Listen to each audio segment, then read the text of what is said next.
فن فریب مطلب یہ ہے کہ ان کا فن فریب انہی کو برباد کرتا ہے۔ ان الفاظ کا یہ بھی مطلب بیان کیا گیا ہے کہ اللہ ان کی ہنسی، دھوکہ، تمسخر اور بھول کا ان کو بدلہ دے گا، تو بدلے میں بھی وہی الفاظ استعمال کیے گئے۔ معنی دونوں لفظوں کے درمیان جگہ جدا جدا ہے۔ معنی دونوں لفظوں کے دونوں جگہ جدا جدا ہیں۔ قرآن مجید میں آتا ہے یعنی برائی کا بدلہ ویسے ہی برائی ہے، اور یہ بھی آتا ہے جو تم پر زیادتی کرے تم بھی اس پر زیادتی کرو۔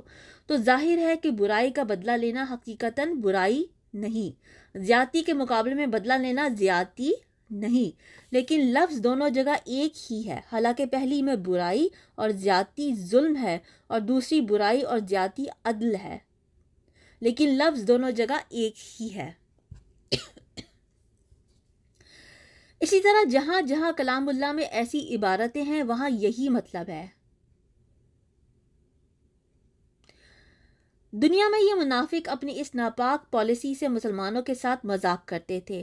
اللہ نے بھی ان کے ساتھ یہی کیا کہ دنیا میں انہیں امن و امان مل گیا، اب یہ مست ہو گئے، حالانکہ یہ عارضی امن ہے۔ قیامت والے دن انہیں کوئی امن نہیں ملے گا۔ گو یہاں ان کے مال اور جانیں بچ گئیں، لیکن اللہ کے ہاں یہ دردناک عذاب کا شکار بنیں گے۔ امام ابن جریر رحمہ اللہ نے اسی قول کو ترجیح دی ہے اور اس کی بہت تائید کی ہے، اس لیے کہ مکر، دھوکہ اور مذاق جو بلا وجہ ہو، اس سے تو اللہ کی ذات پاک ہے۔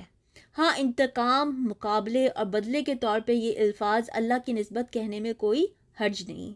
حضرت عبداللہ بن عباس بھی یہی فرماتے ہیں کہ یہ ان کا بدلہ اور سزا ہے۔ یمدہم کا مطلب ڈھیل دینا اور بڑھانا بیان کیا گیا ہے، جیسے فرمایا اَیَحْسَبُونَ أَنَّمَا نُمِدُّهُم بِهِ، یعنی کیا یہ یوں سمجھ بیٹھے ہیں کہ ان کے مال اور اولاد کی کثرت ان کے لیے باعث خیر ہے؟ نہیں، انہیں صحیح شعور ہی نہیں ہے۔ اور فرمایا سَنَسْتَدْرِجُهُم مِّنْ حَيْثُ لَا يَعْلَمُونَ، اس طرح ہم انہیں آہستہ آہستہ پکڑیں گے کہ انہیں پتہ بھی نہ چلے۔ غرض کہ ادھر یہ گناہ کرتے ہیں، ادھر دنیاوی نعمتیں زیادہ ہوتی ہیں جن پر یہ پھولے نہیں سماتے، حالانکہ وہ حقیقت میں عذاب ہی کی ایک صورت ہوتی ہے۔ قرآن پاک نے ایک اور جگہ فرمایا یعنی جب لوگوں نے نصیحت بھلا دی، ہم نے ان پر تمام چیزوں کے دروازے کھول دیے، یہاں تک کہ وہ اپنی چیزوں پر اترانے لگے تو ہم نے انہیں اچانک پکڑ لیا، اب گھبرا گئے۔ ظالموں کی بربادی ہوئی اور کہہ دیا گیا کہ تعریف رب العالمین کے لیے ہی ہے۔